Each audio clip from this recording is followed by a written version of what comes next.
Dear MOOC learners, welcome back to this module on virtual education. In this session, we will see what is continuous assessment, why it is important and how we can do continuous assessment in virtual learning environment. So, here we see what are the different types of continuous assessments, what are its features, techniques, advantages of continuous assessment, how do you plan and organize it, what are the problems in implementing in educational institution and a computer aided continuous assessment system, how you can bring it in place. So, at the end of this session, you should be able to explain the need and concept of continuous assessment, enlist the features of continuous assessment and list out some of the challenges and problems of implementing it in higher educational institution. So, what is the concept here? The continuous assessment is the system in which the quality of a student's work is being judged by the various pieces of works during the course and not only by one final exam. This is the foundation concept or the philosophy on which we have to understand continuous assessment. As the name indicates, it should be continuous in nature. Okay? So, what is the purpose? The assessments are designed in varieties of ways for different purposes.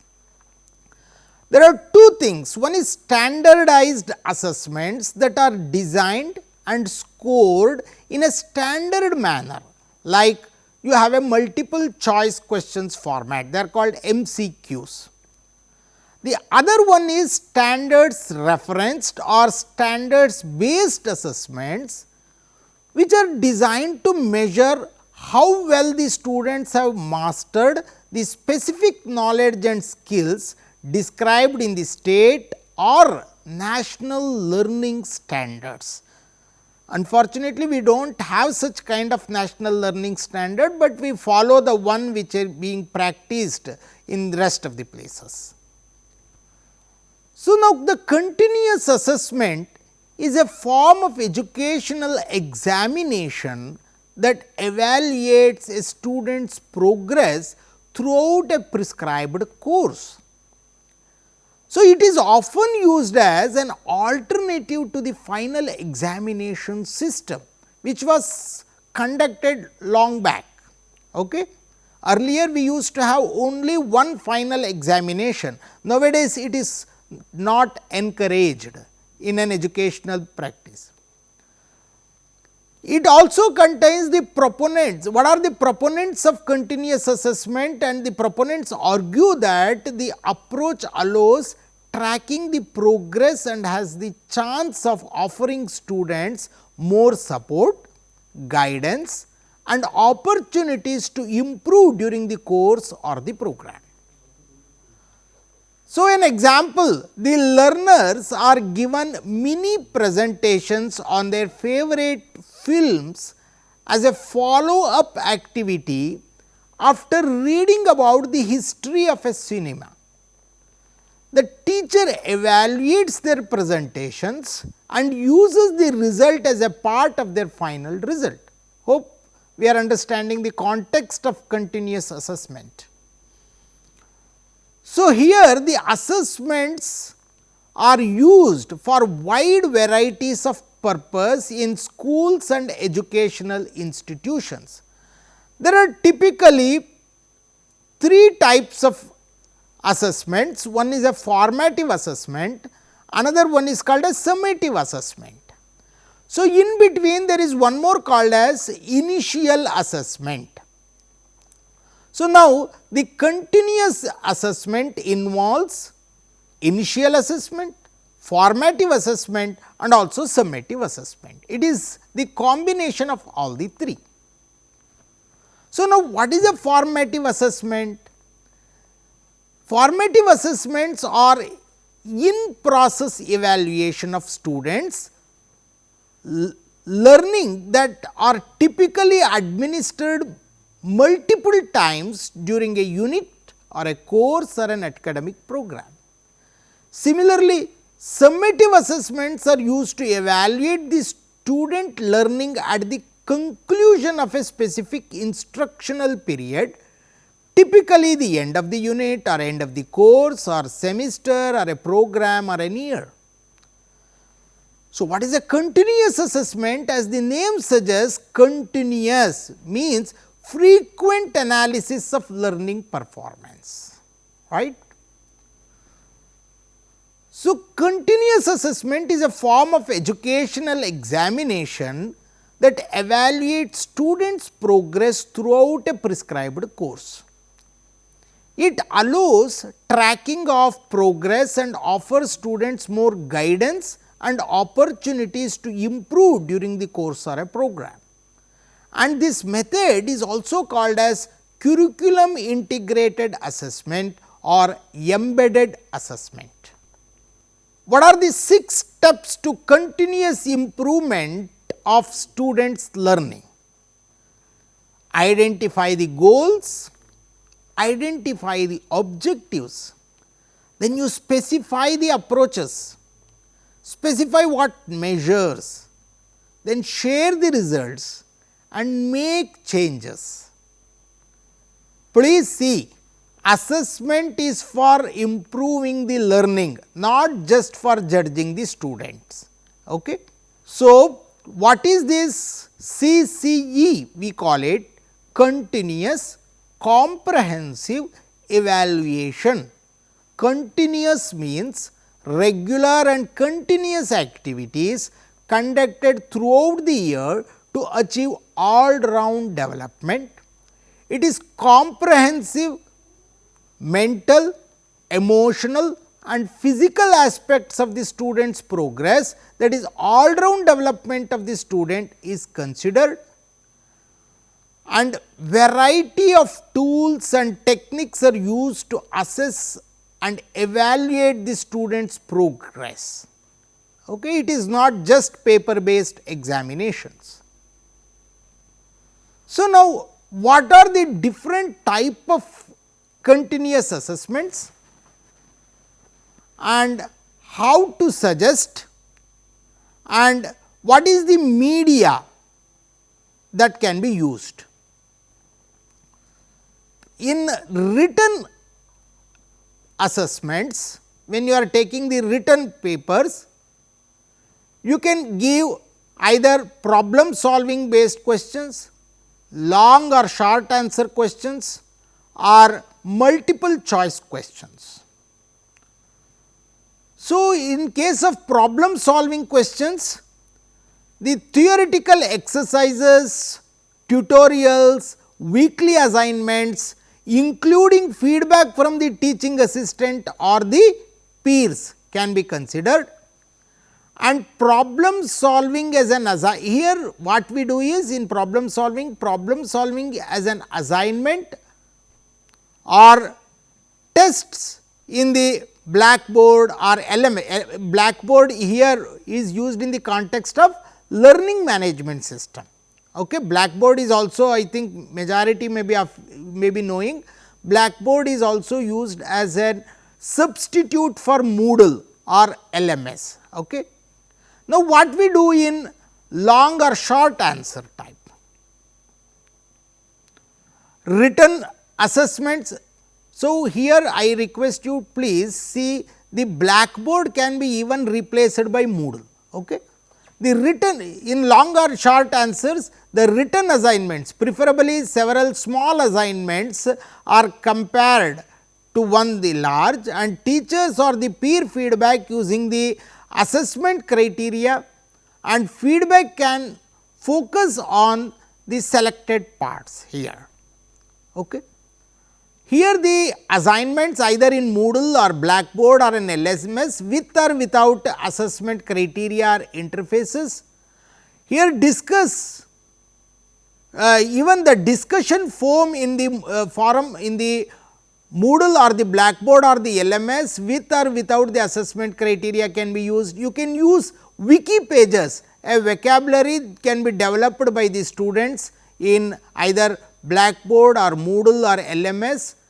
Tests with short answer questions can also be developed using the LMS like Moodle or the Blackboard. Then multiple choice questions, teacher generated questions with or without feedback can be used, or you can also have a student generated questions. Here you have the option in Moodle or Blackboard to set the multiple choice questions, and you can also share it with your students. Okay. Now, what are the things that we do in oral examination? Usually it will be without any preparation, the students draw some random questions and give some immediate response to the question, that will happen in class. Okay.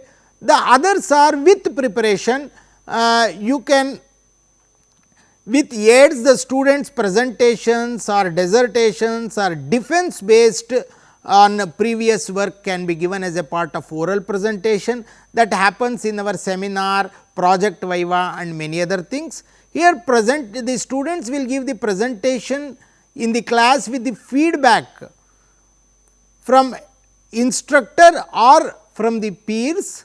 The students who are presenting can be actively involved, even the students who are not presenting can also be actively involved. They can ask the questions with the presenter and they can involve themselves in the oral presentation. So, this also happens in the class, or it can happen even in online mode, and as I told you, there are lot of tools like this Nearpod, Google Meet or Microsoft Teams or WebEx. There are these kind of tools can be used for online presentations also. And one more assessment that is used is the practical assessment, where the practice during the laboratory sessions, field work or at home internships or placements can be used, and feedback exercises are taken. Here you can get this through some assignments or blog or journal in the LMS like Blackboard or Moodle. In the programming, possibility for online exercises like hackathons or online programming contests can also be conducted. So, these are the types of continuous assessments that can be conducted.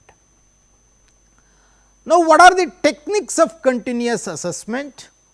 The continuous assessment can become a very powerful way of introducing the feedback to the students' work, especially if the students are given a chance to act on the feedback, so that assessment becomes incremental. For example, students hand in draft, students receive the feedback on the draft from peers and teaching assistants, or the students resubmit the improved draft after taking the feedback into account, and the student drafts are assessed. Please see, the assessment is a part of learning cycle here, okay, or the learning ecosystem here.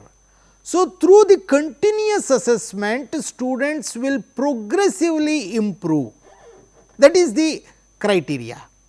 Now, to gather information about the progress of learners, it can be done by varieties of techniques, both assisted with some learning process and the learning outcomes. So, now what are the guidelines of planning and organizing a continuous? There should be a guideline, right. The effective assessment planning enhances student learning and engages students with different types of learning styles. Here the assessment influences with a student interprets to be important learning goal for the course. What I want to say is, the students, the assessment influences what the student interprets to be the important learning goals for the course. So, in the best case scenario, the assessment should be aligned with course goals and the objectives. And the performance guidelines will always be beneficial to design the assessments that promotes students' learning, right. Now, you should also give sufficient time to prepare, teacher should be given sufficient time to prepare the assessment. there should be written guidelines and instructions, instantly recognizable and clear. You should not have a vague guidelines or instructions. You should create opportunities to discuss with students and staffs before and after the implementation, and ensure the assessment techniques are progressive and properly integrated. Okay? Unless there is a commitment, diligence and sacrifice on the art of the teacher, continuous assessment will never be successful. So, therefore, teacher's role in creating a proper assessment is highly crucial. So, what are the problems of implementation of this continuous assessment in educational institution? One is the lack of appropriate skills of the teachers, test construction and administration, and their attributes towards the continuous assessment system, and also the resistance of the teachers to change and the time constraints.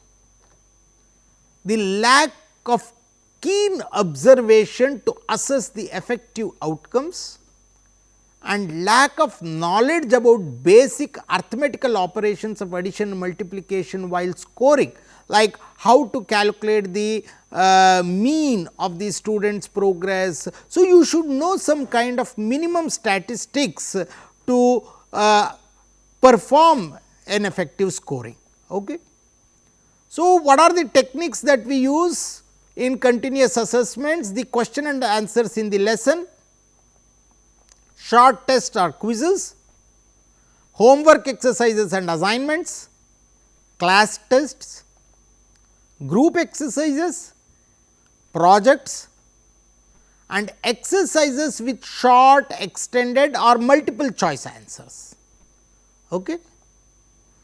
So, in an asynchronous assessment, which is the major characteristic of a continuous assessment, there should be a flexibility for students, there should be an evaluation of critical thinking, and the question paper with proper difficulty should be set. And what are the chances, the negative, how students can cheat? There is a chances of plagiarism, one should take care. There are a lot of IT issues, they can actually play with the IT, then there is a chance of copying. So, we have to see both the sides of the assessment. Okay. So, first see how to do this formative and summative assessment. The purpose of formative assessment is to monitor student learning and provide ongoing feedback to the staff and the students. So, here please see there is a formative assessment and there is a summative assessment.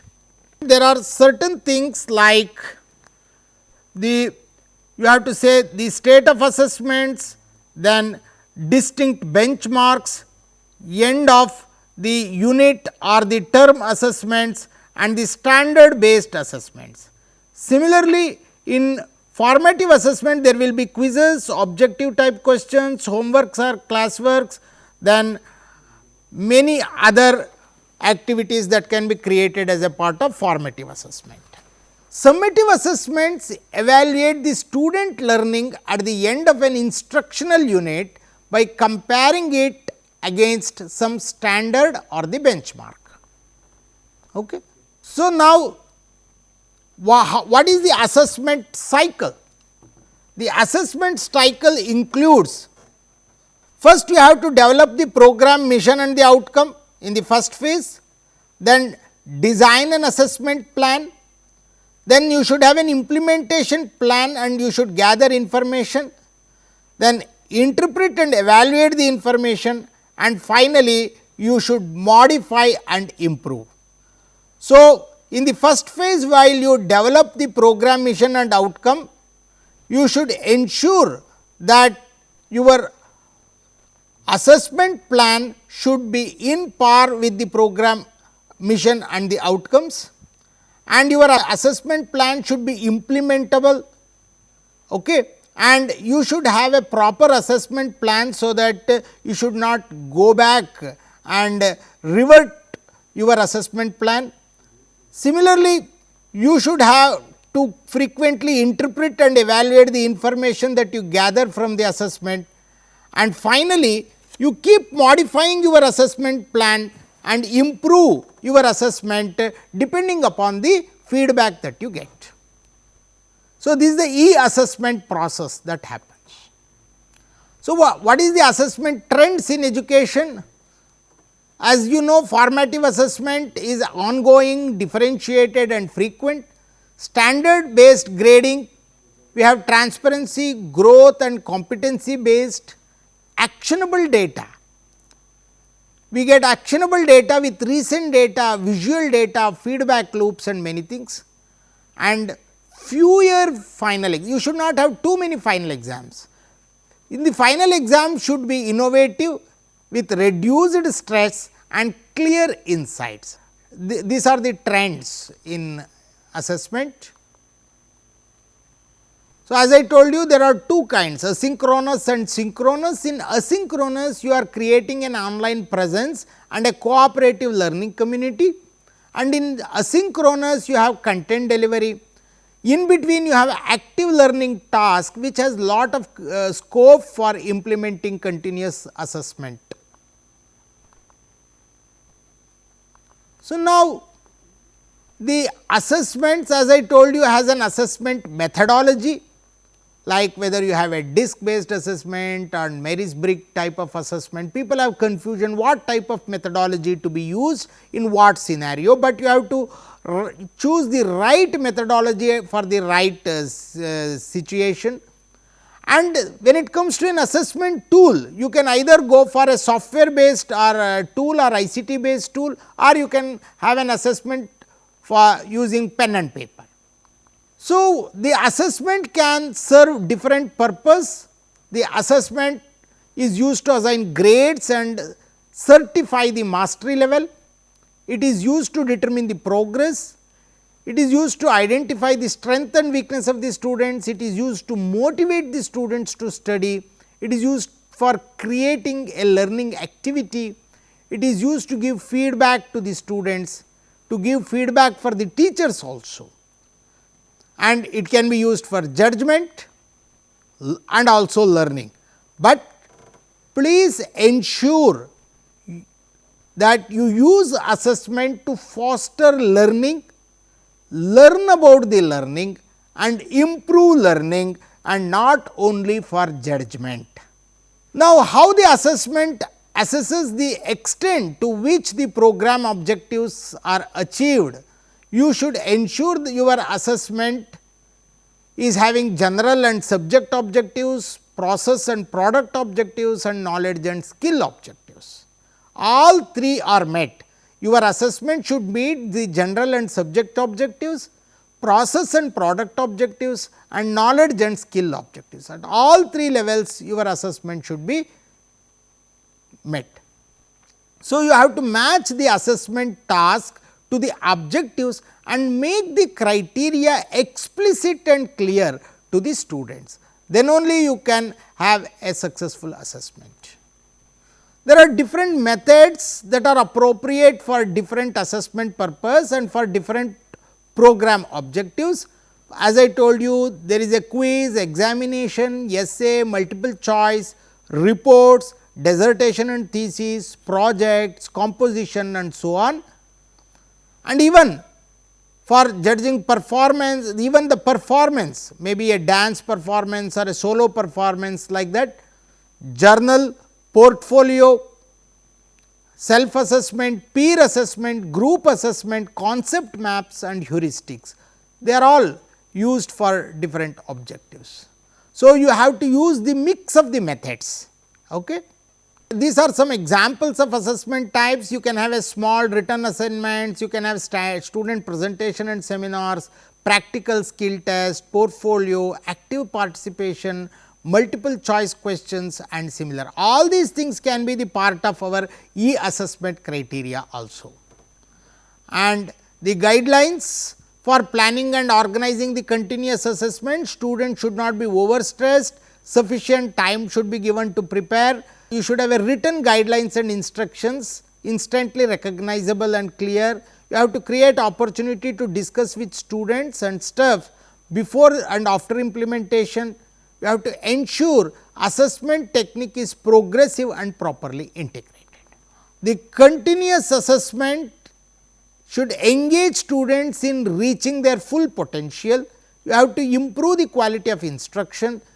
If well planned and implemented, definitely the technique will go a long way. Unless there is a commitment, diligence on the part of the teacher, the continuous assessment will not be successful. So, what are the problems of implementing it in educational institution? We have already seen there is a lack of appropriate skill, resistance of change, lack of keen observation to assess the effective student outcomes, and lack of knowledge about the scoring. So, let us see the challenges. Aligning the objectives, learning and assessment, engaging the students, providing frequent and useful feedback, managing the assessment workload, and using assessment results to evaluate and improve teaching and program effectiveness. These are all some of the challenges that we have. And also we have some social and ethical issues, like the manipulation of information raises a major social and ethical issues, as everyone know. Again we have an administrative issues. The administration should be careful about maintaining the records of student information. Then change in the examination pattern. There are students who cannot perform well in their exam when the examination pattern changes. So, at the time of assessment, students find it difficult to adjust with the new pattern and they are confused to attempt the new form of questions. And there are a lot of teacher assessment issues. Teachers are finalizing the syllabus in the short time as they are loaded with some administrative works in schools and colleges. So, therefore, you can also go for some kind of compute aided assignments, which includes all forms of assessments which involve student progress, whether it is summative or formative. And this will cover both the assignments delivered through computer, either in online or on a local network, and those that are marked with the aid of computers, such as those using OMR. As you know, many of the examinations like GATE examination, NET examination and all other examinations conducted by National Testing Agency, now they are all computer aided assignments, and the assignments can be either written on a computer or researched online are also computer aided assignments. So, any assignments that are written on a computer or researched online are computer aided assessments, and one of the most common forms of computer aided assignments are online quizzes or examinations or online MCQs. Okay. So, to conclude, there is nothing is likely to drive the student learning more than the method of assessment. So, at the same time, assessment methods are rapidly changing and likely to continue to change. So, therefore, assessment in terms of skill development needs to be both ongoing and continuous as well as summative. There is an increasing range of digitally based tools that can enrich the quality and the range of student assessments, and therefore, the choice of assessment methods and their relevance to other components are vital elements of any effective learning environment. So, keeping these things, we have to put more efforts in making our assessments more attractive, and it should encourage the learning at the classroom. Thank you very much.